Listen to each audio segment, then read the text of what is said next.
Hello students, let us continue with our chapter Wildlife in a City Pond.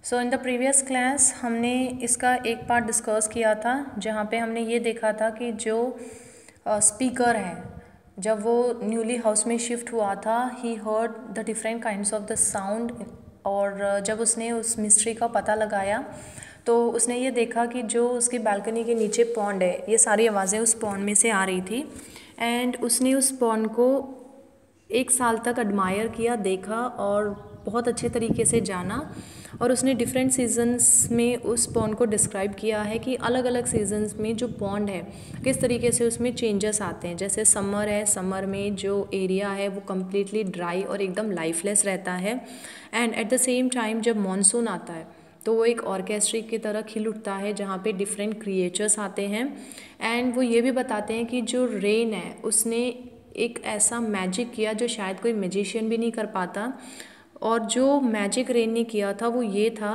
कि जो brown अर्थ है उसने उस ब्राउन अर्थ को एसेज of green and blue colour में टर्न कर दिया एंड उसके बाद प्लांट्स के बारे में बताया हुआ है कि वहाँ पे कौन कौन से डिफरेंट काइंड्स ऑफ प्लांट हैं। एक तो टाइफा प्लांट के बारे में बताया था जिसकी पिक्चर भी मैंने आपको प्रीवियस क्लास में दिखाई थी एंड उसके बाद क्रिएचर्स के बारे में कि कौन कौन से क्रिएचर्स वहाँ पे आए थे जिसमें किंग फिशर का नाम लिया हुआ है which waited for the fish and second है बायावीवर बर्ड जो बेसिकली नेस्ट बनाते हैं एंड स्कैली ब्रेस्टेड मुनियास जो रीड्स का जो सूखा हुआ घास है उसको ले जाके अपना नेस्ट बनाते हैं। और उसके बाद सडनली एक दिन स्पीकर ने पानी में कुछ नोटिस किया कि नीचे पानी में कुछ रॉक्स हैं जो शाइन कर रहे थे, लेकिन जब उसने अपने बाइनोकुलर से क्लियरली देखा, उन पे फोकस किया, तब उसे पता चला कि ये कोई रॉक नहीं है, बेसिकली ये तो टर्टल थे।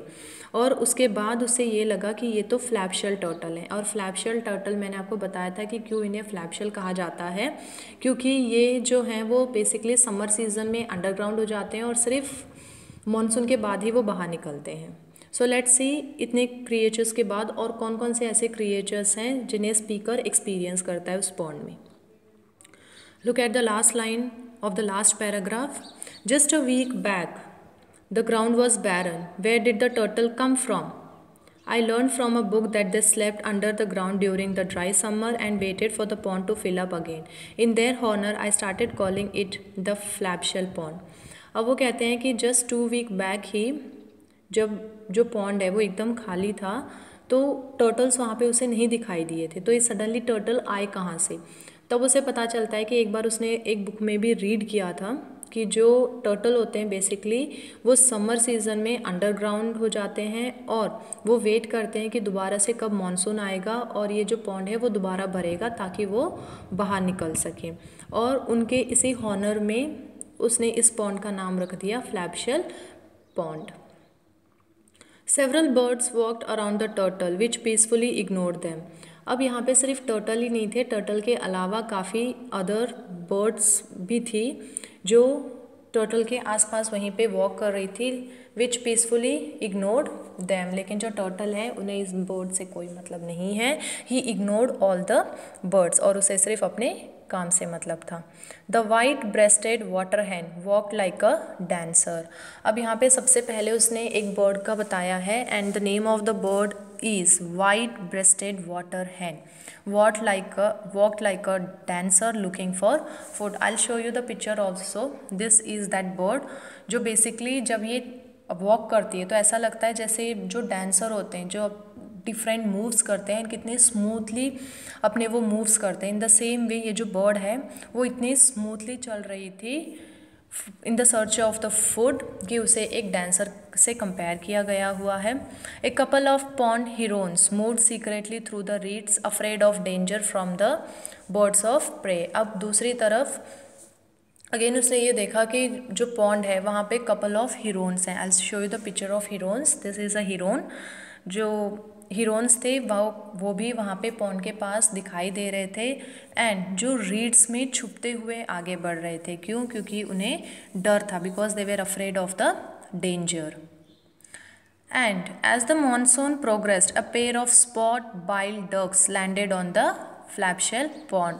और जैसे जैसे मॉनसून जो है वो बढ़ता गया, यानी कि जैसे जैसे मॉनसून और भी ज़्यादा बढ़ रहा था, बारिश जो है, बारिश का मौसम और बारिश और ज़्यादा बढ़ रही थी एट द सेम टाइम।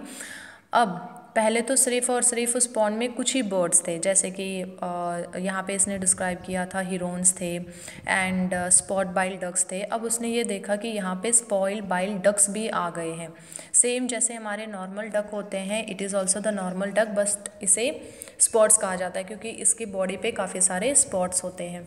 सो अब यहाँ पे स्पॉट बाइल डक्स भी अवेलेबल हैं जो वहाँ पर आ गए थे। एंड यहाँ पे जो डक हैं, डक आने का एक मेन रीज़न भी है, they hunted for snail and water plant and then took off to another natural restaurant. अब जो यहाँ पे डक आए हुए थे वो बेसिकली जो स्नेल एंड वाटर प्लांट थे उस पॉन्ड के अंदर, वो उन्हें खाने के लिए यहाँ पे आए हुए थे। और जैसे ही उनका यहाँ का खाना ख़त्म हुआ वो किसी दूसरे नेचुरल रेस्टोरेंट, अब यहाँ पे नेचुरल रेस्टोरेंट ही क्यों कहा गया है?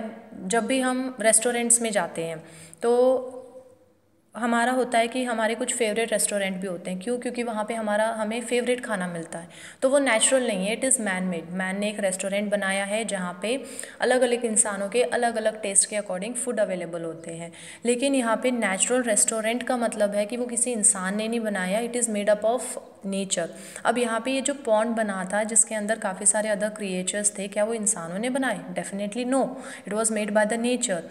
एंड यहाँ पे जितने भी बर्ड्स आई हुई थी, they depends upon the other birds और एनिमल्स और the plant for their food, and ये सारा नेचर ही प्रोवाइड करता है, इसीलिए इसका नाम रखा गया है natural restaurant. I thought that such a small pond could not have any mammals but I was wrong. अब यहाँ पे स्पीकर को सिर्फ और सिर्फ कुछ बर्ड्स दिखाई दिए थे, लेकिन स्पीकर को ये लगा था कि ये काफ़ी छोटा पॉन्ड है और हो सकता है इसमें कोई मैमल्स ना हो, लेकिन वो गलत था। I would often see shy mongoose come to the edge of the water. Once I even saw an entire family with 3 babies. अब लेकिन वो गलत था। एक दिन उसने ये देखा कि उस पॉन्ड के पास काफ़ी सारे मंगूस भी आते थे, एंड एक दिन तो उसने मंगूस की पूरी फैमिली को देखा था with the 3 babies in it. And where there were mongoose, could snakes be far behind. अब उसे ये भी पता था कि अगर इस पॉन्ड के आसपास मंगूस हैं तो डेफिनेटली यहाँ पे स्नेक्स भी होंगे। I was lucky enough to see checkered keelback pretty water snake swimming between the reads.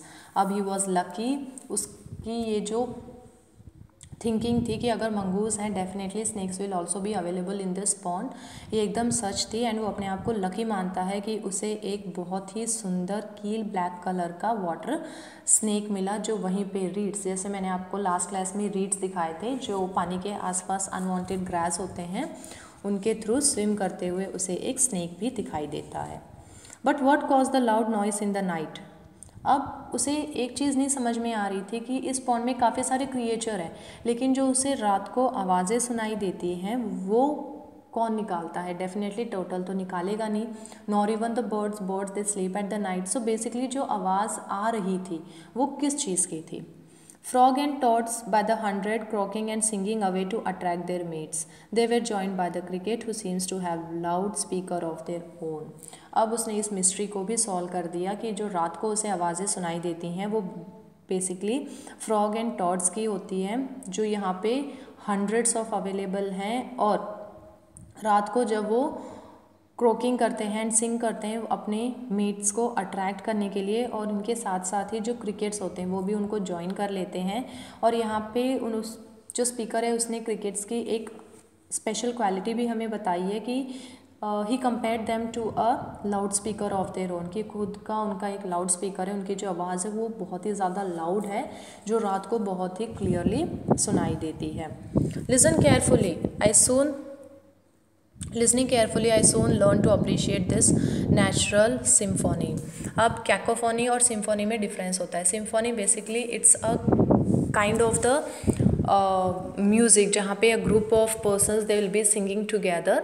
तो अब वो पता चला कि जैसे ही उसने इन डिफरेंट आवाज़ों को क्लियरली सुना तब उसे पता चला कि किस चीज़ की ये आवाज़ है, और उसने बहुत ही जल्दी उस चीज़ को एक्सेप्ट भी कर लिया था और अप्रिशिएट भी कर लिया था। One day I got the scare of my life. No, not from snakes or herons, which means looking beaks.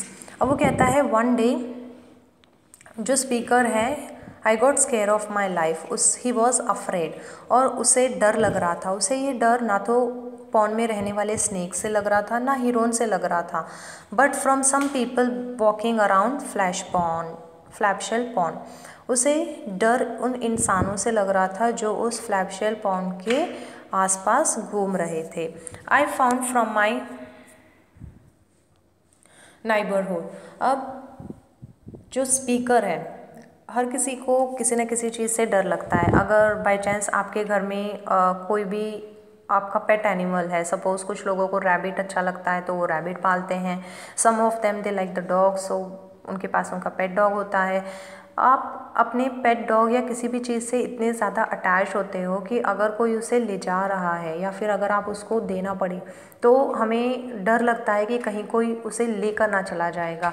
सो यहाँ पर भी जो स्पीकर है उसे भी सेम काइंड का डर फील हो रहा था, और उसने ये क्लियरली मेंशन कर लिया कि जो उसे डर लग रहा था ना तो वो उन स्नेक से लग रहा था जो उस पॉन्ड में है, ना हीरोन से लग रहा था, और ना बाकी के जो मैमल्स या क्रिएचर्स हैं उनसे लग रहा था. इनफैक्ट उसे अब डर इंसानों से लग रहा था जो उस फ्लैपशेल पॉन्ड के आसपास घूम रहे हैं, जिसका इंटेंशन उसे बिल्कुल भी सही नहीं लग रहा था. उनका इंटेंशन मानो ऐसा था कि वो इस पॉन्ड में रहने वाले मैमल्स या इस पॉन्ड को कोई नुकसान पहुंचाने वाले हैं. सो जो इसका रेस्ट ऑफ द पार्ट होगा वो हम नेक्स्ट क्लास में डिस्कस करेंगे. Thank you.